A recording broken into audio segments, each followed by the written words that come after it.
si j'arrive demain en vous disant, voilà, il y a quelqu'un qui a inventé, qui s'appelle Satoshi, ou un autre nom, un système qui a été baptisé Company Coin, et qui permet de procéder à du salariat, de la facturation, sans passer par les autorités.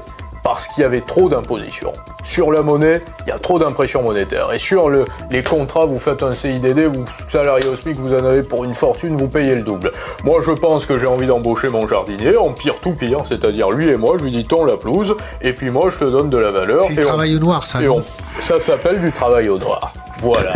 Sauf que le Bitcoin, c'est pas de la monnaie illégale. On le permet. Vous voyez bien la distinction, et c'est pour ça que je vous dis que les autorités aujourd'hui et les régulateurs sont en train d'autoriser quelque chose qui permet totalement de contourner ce qu'on qualifie de souverain économique, la monnaie. Parce que la monnaie fiat fiduciaire, c'est quoi ?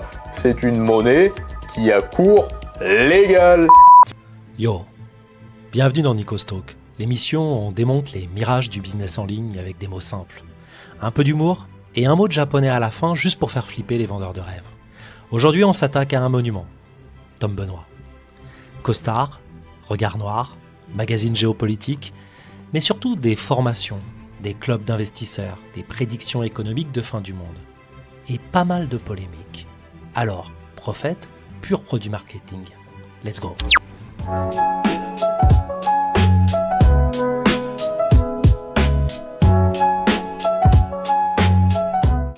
Tom Benoît, prophète du web ou vendeur de rêves ? Le phénomène Tom Benoît. Tom Benoît, pour les uns, un jeune prodige de la finance aux multiples casquettes. Pour les autres, je cite, l'escroquerie du siècle. À même pas 30 ans, ce businessman 2.0 fait couler beaucoup d'encre. Et pas mal de sueur froide chez ses détracteurs. Essayiste autoproclamé, entrepreneur touche à tout, formateur en ligne et influenceur économique. Il s'est imposé en un temps record comme une figure majeure et controversée du business en ligne francophone. Alors, visionnaire incompris ou vendeur de rêves bien ficelé ? Accrochez-vous, on décortique le cas Tom Benoît avec un brin d'ironie et beaucoup de faits. Ça va piquer. Tout d'abord, abordons une biographie éclair et des débuts prometteurs. Tom Benoît est né en 1995 à Marseille. Tom Benoît affiche très tôt un CV ambitieux. À 18 ans, il joue déjà les agents immobiliers. Et à 19 ans, il lance sa propre agence, qu'il revendra 4 ans plus tard, si on l'en croit sa bio officielle. Une précocité qui en jette. Pendant que d'autres galèrent en fac d'éco, lui publierait son premier essai philosophique autour de l'instinct mimétique. À 25 ans, rien que ça. Ce jeune loup se frotte aussi aux médias traditionnels. En 2022, il coproduit et présente l'émission Philoscopie sur TV5 Monde, où il interviewe des pointures comme Michel Onfray ou l'architecte Jean Nouvel. Mieux, il convainc le magnat de la presse Robert Laffont de lancer avec lui Géostratégie Magazine, un trimestriel géopolitique dont il prend la direction éditoriale. Le garçon a de la suite dans les idées. Le mag est lancé en kiosque en pleine guerre d'Ukraine et serait rentable dès le premier numéro. Exploit souligné par la presse pro. On l'aperçoit aussi dans des opérations médiatiques d'envergure. Envoyé spécial pour interviewer Zelensky en direct, rien que ça. Et rédac-chef d'un débat télévisé post-Kiev. Tom Benoît se construit une aura de sérieux et de légitimité. En mode « regardez-moi, je joue dans la cour des grands ». Côté parcours académique, c'est le flou artistique. Peu d'infos vérifiables sur ses diplômes, mis à part une mention d'études de commerce. Mais qu'importe. Tom se présente avant tout comme un essayiste et entrepreneur, et il multiplie les casquettes professionnelles. Après avoir, dit-il, conseillé en 2022 l'autorité monégasque SICFIN sur l'impact des cryptos, il officie aujourd'hui comme consultant pour entreprises privées et intervient sur des plateaux TV tels que CNews, Sud Radio, pour distiller ses vérités économiques et financières. Bref, en quelques années, le jeune Marseillais a construit un personnage médiaco-business tentaculaire. Un pied dans la haute réflexion géopo, l'autre dans les Startup Nation. Alors, business en ligne, formation, club et marketing de choc. Ne vous fiez pas au costume d'essayiste austère, Tom Benoît est aussi un marketeur du web bien rodé. Sous ses airs de conférencier sérieux, il déploie en parallèle tout un attirail de produits en ligne. D'abord, sa présence numérique. Une chaîne YouTube, Tom Benoît. Géostratégie Magazine, qui regroupe plus de 40 000 abonnés et propose des vidéos au titre volontiers tapageur. Citons pêle-mêle, la France est pire que la Grèce, Bruno Le Maire a un bilan catastrophique, où l'euro va s'effondrer. De quoi attirer les clics anxieux.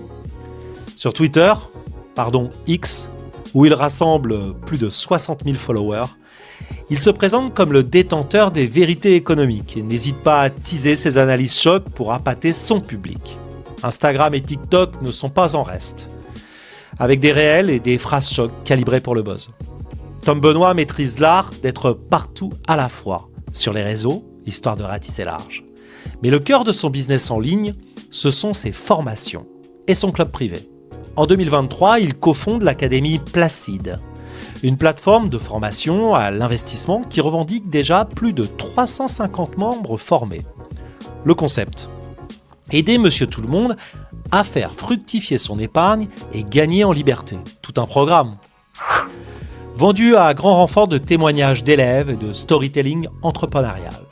Parallèlement, Tom propose de rejoindre un club d'investissement, Select, via un tunnel de vente dédié, avec la promesse d'un audit patrimonial de 350 € offert pour tout nouveau membre. Astuce marketing classique. On vous appâte avec un cadeau à haute valeur ajoutée, puis on présente devrais-je dire l'offre premium. Ce funnel, bien huilé, débouche possiblement sur des services d'accompagnement, du coaching financier, des accès à du contenu exclusif. Difficile d'en savoir le prix exact sans passer par la case inscription. Ce qui est clair, c'est que la stratégie commerciale de Tom Benoît coche toutes les cases. Du gourou du business en ligne. Présence omniprésente sur les réseaux, accroche alarmiste pour susciter l'intérêt, qui ne cliquerait pas sur votre argent n'est plus en sécurité. Mise en avant de son expertise médiatique, vue sur CNews, invité sur Thinkerview, et bien sûr webinaire ou formation gratuite en guise d'appât. Il suffit de voir ces vidéos sponsorisées qui commencent par un warning, protégez votre épargne et gagnez en liberté, pour comprendre la mécanique. Mais ce n'est pas tout. Tom Benoît vend du savoir-faire financier comme on vendrait une solution miracle. En faisant peur, puis en offrant un refuge payant. Marketing de la panique ? Oui. Et ça marche visiblement très bien pour recruter dans ses académies et autres clubs. Polémique et critique, l'envers du décor. Évidemment, un tel personnage attire son lot de critiques. Et Tom Benoît n'y échappe pas. Au contraire, il les cumule. Produits décriés, méthodes agressives, déclarations tapageuses, passons en revue les principales polémiques qui entourent le bonhomme. Formation critiquée et soupçons d'arnaque. Dans la communauté finance, certains tiquent sur la valeur réelle des formations estampillées Tom Benoît. Sur Reddit, par exemple, des utilisateurs relaient ses conseils pour mieux les remettre en question. Par exemple, j'ai vu des vidéos sur Tom Benoît qui disaient qu'il fallait éviter l'investissement en France, surtout l'IMO, et privilégier l'Espagne, rapporte l'un d'eux, dubitatif. Ce à quoi d'autres répondent en gros, pourquoi l'Espagne ? Signe que les recommandations de notre expert autoproclamé laissent sceptique une partie du public avisé. Sur les forums spécialisés, Tom Benoît est parfois rangé dans la catégorie de gourou du web, aux côtés d'autres vendeurs de formations en investissement pas toujours nets. On le compare ironiquement à des coachs qui promettent la richesse en 3 clics. Bref, crédibilité contestée chez les connaisseurs. Beaucoup voient en lui un excellent commercial, mais doutent de la profondeur de ses expertises. Les méthodes marketing sont aussi mises en cause. Cette manie d'annoncer un audit à 350 € offert ou de proclamer des centaines d'élèves satisfaits sonne pour certains comme de la publicité trompeuse. Des commentateurs se demandent si cette valeur, ou cette fameuse valeur de 350 € n'est pas gonflée artificiellement pour pousser à l'achat, une technique bien connue. De même, afficher plus de 350 membres formés laisse entendre une réussite massive, alors qu'aucune donnée indépendante ne vient confirmer ces chiffres. En somme, on l'accuse de survendre ses produits, à grand renfort de preuves sociales possiblement enjolivées. Les sceptiques notent aussi que Tom Benoît se pare de ses apparitions médiatiques pour légitimer ses formations. Il mentionne partout son statut d'essayiste, ses passages TV. Ce qui est vrai, est-ce gage de compétences pédagogiques ou de la performance financière pour ses clients ? Pas sûr. On peut noter également des tweets enflammés et une déferlante sur X. Tom Benoît sait faire parler de lui sur les réseaux. Parfois à ses dépens. Un exemple emblématique, son tweet tonitruant en septembre 2024, où il assène que Bitcoin est l'escroquerie du siècle. Dans ce message devenu viral, il affirme que Bitcoin n'est qu'un leurre contrôlé et sous la main de la Réserve fédérale américaine, et s'étonne que les autorités financières l'aient laissé prospérer s'il était vraiment hors système. Autant dire que chez les crypto-enthousiastes, l'explosion est immédiate. La communauté crie au fou ou à l'ignorant. Des figures du secteur blockchain, comme l'Esprit Critique, dédaignent des tweets assassinants. Retournant la formule contre lui, Tom Benoît est l'escroquerie du siècle. Il est présenté comme un expert en finance et d'économie, mais depuis quand est-il légitime ? Clame l'un d'eux sur X, cumulant les likes. La sentence est cinglante. En voulant provoquer les cryptophiles, Tom Benoît s'est attiré un retour de flamme monumental. Cette polémique Bitcoin va même donner naissance à ce que certains appellent l'effet Tom Benoît, décrit ironiquement comme la version crypto de l'effet Dunning-Kruger. En clair, l'idée que Tom parle avec une grande confiance d'un sujet qu'il maîtrise mal, la blockchain business school n'a pas mâché ses mots à ce propos. Je cite. La prestation de Tom Benoît aux côtés d'experts Bitcoin fut une brillante démonstration de méconnaissance du fonctionnement de Bitcoin. Car bien évidemment, qu'on peut scinder des bitcoins en Satoshi sans passer par un exchange centralisé comme Binance. Bitcoin est divisible jusqu'à 8 décimales. Si Tom Benoît avait pris un minimum de temps pour se former, il le saurait. Malheureusement, parler de ce qu'on ignore semble plus facile pour se faire voir. Ce post-mortem cinglant fait suite à un débat filmé sur la chaîne Thinkerview, où Tom, invité aux côtés de deux pontes des crypto-games, Sébastien Gouspillou et Alexandre Strachenko, s'est retrouvé en difficulté. Visiblement, notre essayiste a sorti en direct des approximations techniques, comme cette histoire de diviser un bitcoin uniquement via Binance, qui ont fait lever les yeux au ciel des spécialistes. Résultat, humiliation publique sur YouTube et bastonnade sur LinkedIn, Twitter, devrais dire X, dans la foulée pour corriger ses erreurs de débutant. Bad buzz. A noter que ce n'est pas le seul tweet polémique signé Tom Benoît. Il aime prendre ses positions tranchées sur des sujets sensibles. En vrac, il a déclaré que l'Occident décline parce qu'il ne sait plus distinguer le bien du mal. Ou encore affirmer qu'il interdirait l'euro numérique s'il était au pouvoir, comme Trump a fait pour le dollar numérique. Sur les plateaux TV aussi, il joue la provoque. Sur CNews, un échange musclé l'a opposé au rapport Rost, à propos des migrants et des drag queens. Tom tenant un discours très sécuritaire qui a fait réagir en face. Ce genre de sortie lui vaut une image clivante, appréciée d'une partie de la droite conservatrice pour son franc-parler, détesté par la gauche pour ses positions libérales assumées et son catastrophisme économique. Sur Sud Radio, chez André Berkoff, il n'a pas hésité à comparer la France et la Grèce en faillite ou à prédire la banqueroute de l'État. Des propos alarmistes qui font écho à son contenu en ligne et qui agacent les économistes plus conventionnels. Réponse de Tom Benoît aux critiques. Face à ces controverses, comment réagit l'intéressé ? Plutôt du genre à foncer tête baissée que profil bas.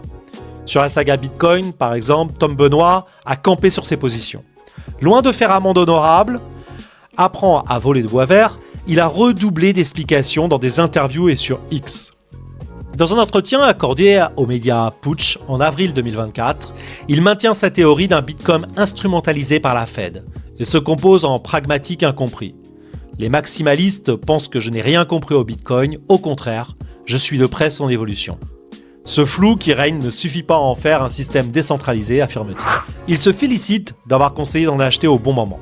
Le 1er janvier, alors que le Bitcoin était à 38 000 €, j'ai posté une vidéo sur X recommandant d'en acheter. 2 jours plus tard, il commençait son ascension vertigineuse vers 70 000 €. Je ne suis pas un anti, je vois le réel tel qu'il est. Autrement dit, Ce n'est pas moi qui ai rien compris, c'est vous. Une façon de dire qu'il reste convaincu d'avoir raison sur le fond. Et qu'il a même le timing du marché pour lui. On est loin de l'autocritique. Sur les accusations plus générales d'illégitimité ou d'arnaque, Tom Benoît adopte une stratégie de communication mesurée. Il ne répond que rarement directement aux attaques ad hominem, pas de vidéo mise au point ou de thread pour se justifier point par point. Du moins, pas publiquement. Il préfère continuer à dérouler son discours et ignorer ostensiblement les haters quand on l'attaque sur son jeune âge ou son manque de diplôme. Il brandit ses succès, son magazine, ses invités prestigieux, ses tribunes, dans Le Point ou ailleurs. En privé, il n'est pas impossible qu'il filtre ou bloque certains contradicteurs sur les réseaux. Classique dans ce milieu. Même si on ne peut pas le prouver dans son cas précis. En tout cas, il reste dans son rôle, celui de l'entrepreneur sûr de lui, qui ne se laisse pas distraire par les critiques. Quitte à donner le sentiment d'une bulle autosuffisante avec ses fans, il parle à son audience, acquise et ne débat quasiment pas avec les autres.